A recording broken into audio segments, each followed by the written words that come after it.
gosh, it's J.C. Cramwood, the famous movie star. Who's he? Hi, ladies. How about an autographed picture of me? Oh, I'd love one, Mr. Cramwood. Yes, I'm sure I mean a lot to you. Hey, Cramwood, can you really fly a 747 and land it in the back of a whale, the way you didn't get Willie? No, Jimmy. But I do fly first class. My name isn't Jimmy. Hey, what's those orange balls on your bike? I'm seeing them all over town. They're bads. What's a bad? It stands for Biggish Attention-Attracting Doohickey. Ooh, that sounds great. Do you know where I can get one of those? Jenkins Bike Shop? It's a great safety feature. Safety schmafety. They look cool. And let's face it, looking cool is what I'm all about. Here you go, ladies. That'll be $10. Thank you. Hey, Jimmy. The owner of Jenkins Bike Shop isn't named Jenkins, is he? Yeah, Jack Jenkins. He's great. Great. Well, has he ever wrestled a polar bear while trying to disarm a bomb in order to save the world? No. Hey, Jenkins! How are you? Oh, hello, Cramwood. I heard you were in town. Yeah, I suppose it's all over the news. Man, I haven't seen you since high school. Yeah, high school. But you probably see me all the time on the big screen, huh? I'm sorry, Cramwood, but gratuitously violent movies aren't my speed. Yeah, well, whatever. Hey, you're not still sore about the way I used to smack the back of your head in school, are you? Ouch! Not at all. I don't spend a lot of time thinking about 8th grade. Oh, man, I think about it a lot. I'm much too busy running my 3 bike shops and volunteering down at the recreation center. Is that the center that I donated money to? Oh, yeah, thanks. We cashed the check you sent and bought a basketball with the money. Good. So anyway, Jenkins, I need to get one of those orange ball things. A bad? Yeah, bad. They're really cool. That'll be $5. $5? That's it? Oh, wait a minute. I guess I need a bike to put it on, don't I? Sure. That's $505. Oh, all right. Riding along on my bike. Boom, boom, boom, boom. This bike has great shocks. Hey, what the? Hi, girls. We're women, not girls. Cramwood! Hey, does your bad hit you in the back of the head? No. Mine hits me in the head. Hey, it's you. It's me. You're him. You're that guy. The movies. All the fighting and killing and exploding. J.C. Crampaper. It's Cramwood. J.C. Cramwood. Oh, right. Yeah. Hey, are you familiar with these bads? Mine keeps hitting me in the head. Really? How come you're not wearing a helmet? People might not recognize me, you know, the hair and all. If you fall and hit your head, you might not recognize people. Good point. Well, is it an official bad? Did you buy it at Jenkins Bike Shop? Yeah, and I think that's the problem. I think Jenkins booby-trapped it or something. Or something? That sounds serious. Maybe I can help. What can you do? You're a dog walker. Only on the weekends. Allow me to introduce myself. I'm Doug Savage, Science Court attorney. Science court? Is that where science is the law and scientific thinking rules? No. Oh, yeah, you're right. Well, can you help me prove that Jenkins made this bad so it would purposely hit me on the back of the head and make me look stupid? You want me to make you look stupid? No. I think I can handle it. Good, I think. So, Cramwood is claiming that you intentionally sold him a rigged bad so that it would always hit him in the head while riding his bike? Yes, but I didn't. The bads are actually a great safety device because you can see the cyclist better. They're not a joke. These are awesome bikes, Mr. Jenkins. Thanks. I designed them all myself. Really? Wow. I've designed new bikes, new gear shifting systems, new brake systems. So, you're quite the inventor too, huh? Will you take my case, Miss Kremple? Will you defend me in science court? Something like this could really hurt my business. Mr. Jenkins, Tim and I would be glad to. Okay, one more time. Okay, slap me high, slap me low, too slow.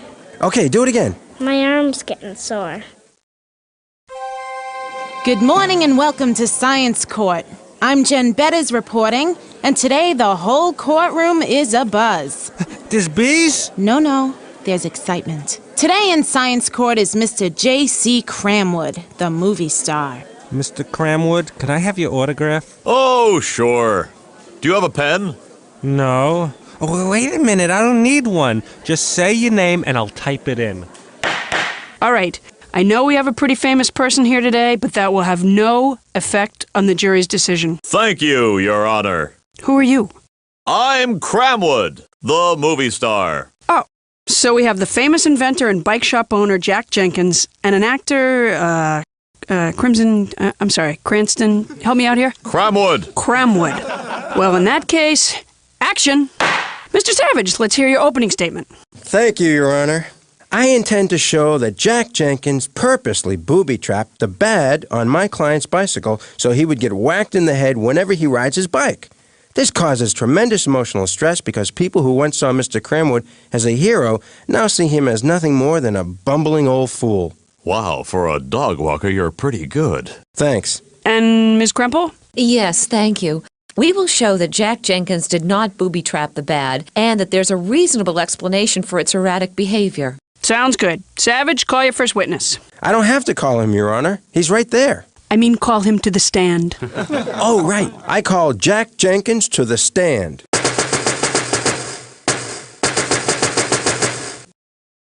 Mr. Jenkins, isn't it true that you sold a new bike with a bat attached to it to my client? Yes. And isn't it true that it hits my client in the head whenever his bike stops or slows down, causing him to look like a total buffoon in front of hundreds of people?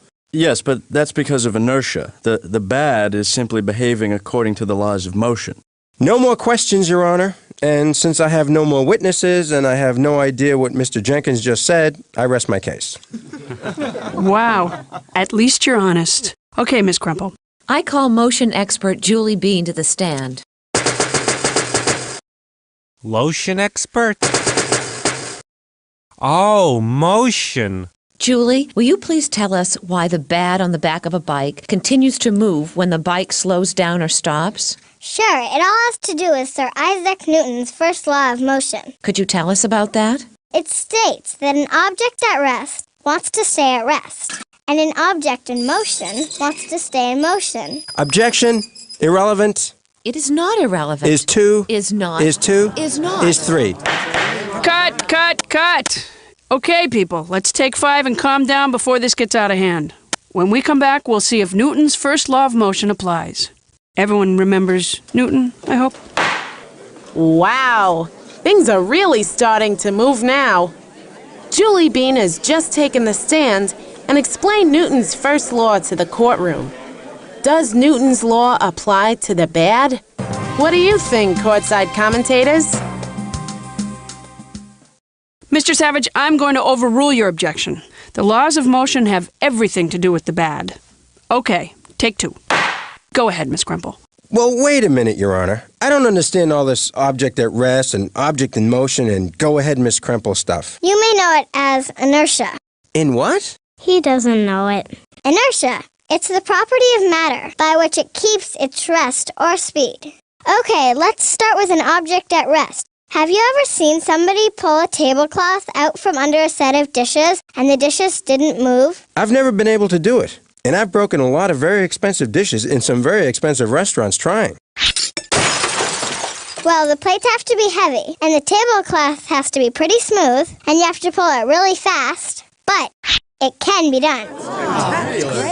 But what does that prove? Well, the dishes are at rest, and they don't want to move. They would rather just sit on the table. And so what's the motion part? An object in motion wants to stay in motion. That's why we wear seatbelts in a car. Oh, I get it. Wait a minute. No, I don't. Well, if you're in a car... Could I get a ride? I gotta return my video I rented. Sure. Anyway, if the car is in motion, then you and Fred are in motion. There's a video, so you passed it. If the car stops, you don't stop. You move forward. That's why we wear seatbelts, to stop us from flying forward. I don't think I want to ride with Doug. I'm getting out of this example. But what does this have to do with my client? Well, the bad is moving along with the bike. So when the bike stops, the bad will want to keep moving forward. But it's attached to a long spring, so it whips forward and back. Well, how come the seat doesn't go flying forward? Because it's bolted down. If it weren't, it too would want to keep moving forward. Forever and ever and ever. Wait a minute. Forever and ever? Yes? Order. Julie, I think you need to explain that one. Okay, sure.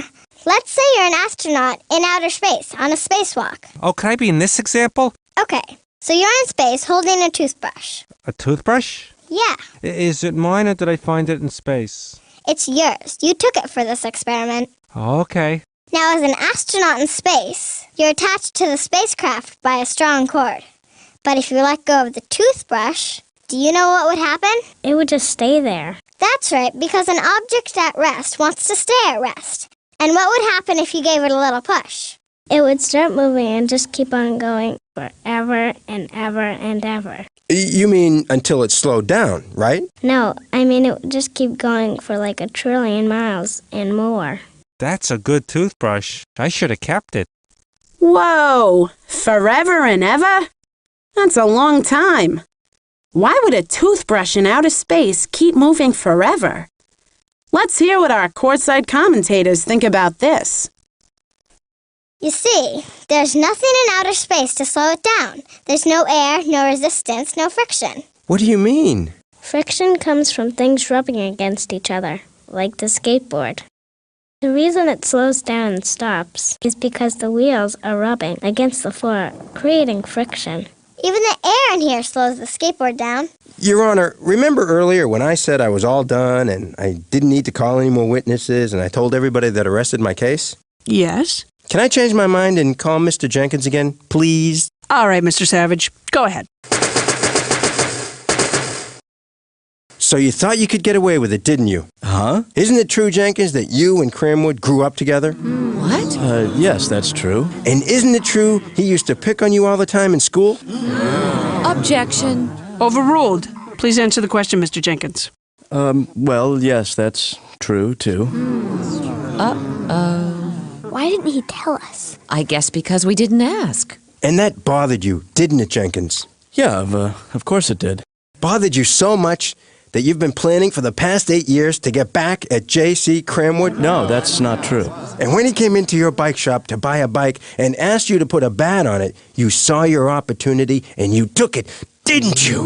No. You fixed it so the bat would hit Cramwood every time he used the brakes on his bike, didn't you? No. The bad moves because of inertia. Besides, the bads are all made of very lightweight plastic, so they won't move all the way forward and hit the person in the head. Mr. Jenkins, do you know Sir Isaac Newton personally? Of course not. He lived nearly 300 years ago. He did? Oh. Well, why is it that Newton's first law of motion only seems to hurt my client? I don't know. The fact is, there has never been one single complaint about a bad going wild and whacking someone in the head, except for my client. Isn't that right? That's right. There's never been any other complaint. No further questions, Your Honor. Wow. Wow. Wow, I didn't know you were this good. It comes and goes. Mr. Jenkins, have you been planning to get back at Cramwood for the past 8 years? Oh, no, not at all. To be honest with you, I never think about Cramwood, ever. Look, Cramwood will never be my best friend, but I don't hate the guy. But didn't that bother you? Him always picking on you? It did at the time, but actually, I felt sorry for him. Really? Oh, yeah. See, I think my being in a wheelchair was, for some reason, upsetting to him. I guess because I was different. He dealt with it the only way he knew how, which was by bullying me. So it wouldn't give you any great pleasure to see J.C. Cramwood ride by on his bike with the bat whacking him on his head? Of course it would. I mean, the guy is a jerk. No offense, Cramwood. None taken. But I certainly wouldn't waste my time booby-trapping the bad. Thank you, Mr. Jenkins. Your Honor, I'd like to call Cramwood to the stand. What's the matter? Nothing. We're fine. Oh, okay. Just Mr. Cramwood, please. Mr. Cramwood, is this your bike here with the attacking bat on it? Yes, that's... let me see it again. Oh, yes, that... Wait a minute. Yes, that's it. I want you to be sure. Yeah, I'm sure, I think. Now, everyone is trying to say that inertia is responsible for the bad hitting you in the head and making you look more like a big goof than a movie star, right? Well, big goof sounds a little strong. But we know better, don't we? Huh? I asked the court to look closely at Cramwood's bad. Notice anything different about it? Well, it was supposed to say cram wood, but I just couldn't fit the D. It's huge. Oh my goodness, that cram. Why is it so big? I don't make them like that. I made it bigger with a whole bunch of tape. 10 pounds of tape, in fact. I just figured this way everybody could see it. So it would be even safer? No, so people would see my name. Oh yeah, that's right, so it would be even safer. More important than my name thing. Now, let me ask Ms. Crimple a question. Which would be harder to move, a 1-ounce marble or a 1-ton block of concrete? Well, the 1-ton block, of course. Exactly. And this bad is so much heavier with all this extra tape, it should move even less than a normal bad, unless it was tampered with by Jenkins.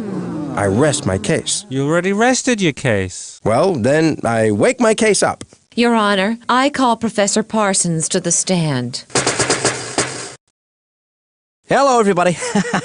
How you doing? Why is it so quiet? Professor, Cramwood claims that he made his bad sturdier by adding heavy-duty tape. A lot of heavy-duty tape. Yes, thank you, Mr. Cramwood. A lot of heavy-duty tape. Now, by increasing the weight... Well, let's not say weight. Let's say mass. Mass. Oh, yeah. Mass? Everybody? Mass. There we go. Your Honor, could I just write that once? Sure. What's mass? Mass is the amount of stuff contained in something. Oh, I knew that. I thought maybe it changed since the last time. Well, but you see, Cramwood has made a mistake. And I'm not just talking about the movie where he played the cop who had a porcupine for a partner. That was not exactly good. Ouch. I gave it 2 fingers over the nose. 2 fingers over. Hello. Yes, Over the nose? Yes, Professor Parsons, what mistake are you talking about then? A lot going on in science court today. Professor Parsons is accusing Cramwood of making a mistake. What kind of mistake could he possibly be talking about? Courtside commentators, what do you think he means? Well, by adding more mass to the bad, he made it more dangerous. You see, the more mass in an object, the more inertia it has. Now, can I show a clip from my movie? Sure. You see, here's a small plastic boat moving along at 2 miles per hour. As you can see, I was able to stop the boat with just my hand. Now we see a big ship in a harbor, coasting at about the same 2 miles an hour. That's a big boat! Now, not only could I not stop it with my hand, a pier doesn't even stop it. Whoa, look out! So you mean the more mass something has, the more inertia it has, right? Hey, you got that one, that's right. Something with a lot of mass might be hard to start moving, but once it starts, it will be hard to stop. So when Cramwood added mass to his bad, he gave it more inertia. Yeah, that's it in a nutshell. As he rides along, then applies his brakes, the bad's inertia tries to keep it moving and bang, right in the old melon. Thank you, Professor Parsons. Your Honor, the defense rests. She got that from me. Mr. Savage, may we hear your closing arguments? Oh, sure. Ladies and gentlemen of the jury, my client is a famous movie star and really good looking. Oh, sure, he's a little obnoxious and kind of a jerk, and thank you. That's your closing argument? Did I mention that I believe Jenkins is guilty? No. Oh, well, I do. Thank you. Ms. Crumple, let's see if you can top that. Thank you, Your Honor. Ladies and gentlemen of the jury, inertia is what caused Mr. Cramwood's bad to bop him on the head, not Jack Jenkins. An object in motion wants to stay in motion. The bat on the back of a bike wants to stay moving. When Cramwood increased its mass, he increased its inertia. By whacking him on the head, the bad was simply following Newton's first law of motion. It was not some booby trap devised by Mr. Jenkins. If you're moving, inertia makes you keep on moving. If you're standing still, inertia makes you stay right there. Do you hear what I'm trying to say? Yes, we hear what you're trying to say is a body in motion wants to stay in motion. A body at rest, hey, we know the rest. Inertia, inertia, inertia, inertia, inertia, inertia, inertia keeps you going. Inertia, inertia, inertia, inertia, stop. When we stop, we really stop. Shouldn't we be singing? Row your boat. Okay, great. Jury, you must now decide if Mr. Jenkins is guilty of making a bad just to strike Mr. Cramwood on the head. Court is adjourned until the jury reaches a verdict. And there goes the jury. Let's talk to attorney Doug Savage while we wait. Mr. Savage, how do you think the jury's going to vote? I guess by saying guilty or not guilty. Okay, thank you. You bet. Let's hear what you, our courtside commentators, predict about the verdict. Let's get back into the courtroom to see if the jury has made a decision. Jury, have you reached a verdict? Yes, we have, Your Honor. We find the defendant, Mr. Jenkins, I hate this part. not guilty. Oh, so close. At least I had the word guilty in there. The evidence clearly showed that it was Inertia, and not Mr. Jenkins, that caused the bad to whack Mr. Cramwood on the head. Want to try again? No thanks. Thank you, jury. One more thing. I figured that. We also feel that Cramwood should always wear a helmet. I agree with that, definitely. Thank you. Oh, one more thing. Here we go. We think it would be really nice if Cramwood apologized to Mr. Jenkins for all those times he treated him badly in school. You're right. Sorry, Jenkins. It's okay. I just hope you learn to treat people better, Cramwood. Me too. Are you done? We're done. All right. Science court is adjourned. That's a wrap. Hey, Jenkins, how would you like to be in my next movie? Thanks, but no thanks, Cramwood. Well, how about I buy you a burger? Sounds good. Oh, I love this job.